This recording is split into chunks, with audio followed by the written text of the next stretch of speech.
We see an individual who has achieved something great or who is building something beautiful, and we are moved. Even though we don't know them, we feel proud of them. Some of us feel encouraged by just seeing them do what they do. It makes us believe that we too can. So we root for them, we support them. But there's this disturbing thing that we sometimes do. We begin to treat them as if there's something that they know that the rest of the world doesn't.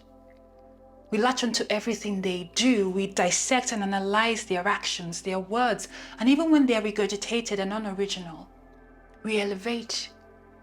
We call them trendsetters, pioneers, geniuses, groundbreaking.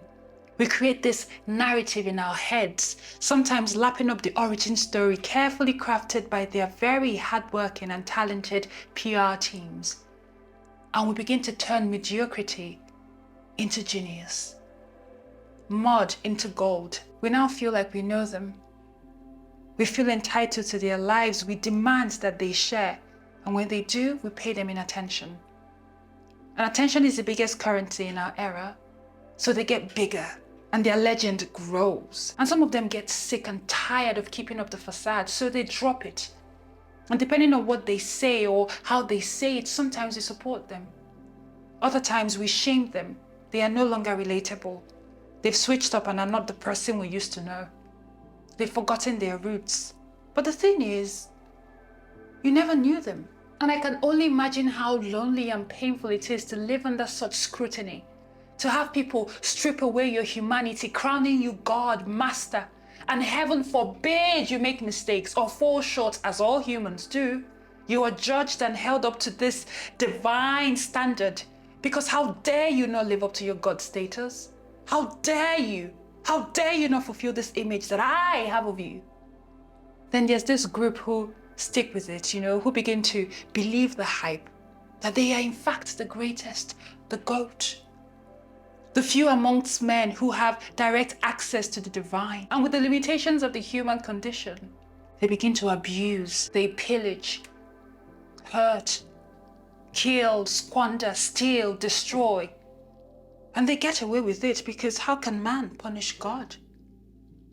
Making your fellow fickle human being into something larger than life is very dangerous. Quite frankly, unintelligent.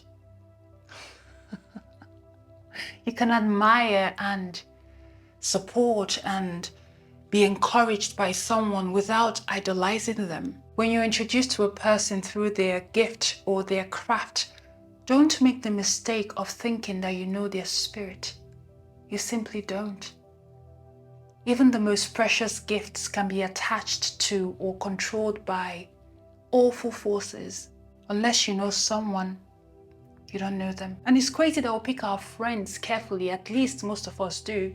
Yet a chunk of us base our entire lives, our personas and thoughts on people who we don't actually know.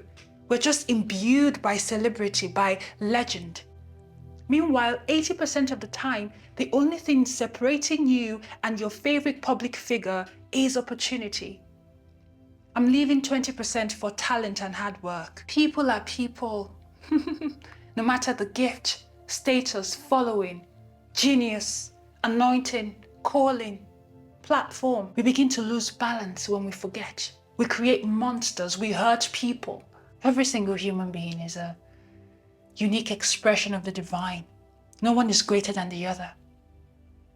Never forget.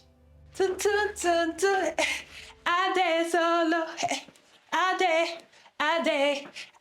solo, ade solo, ade.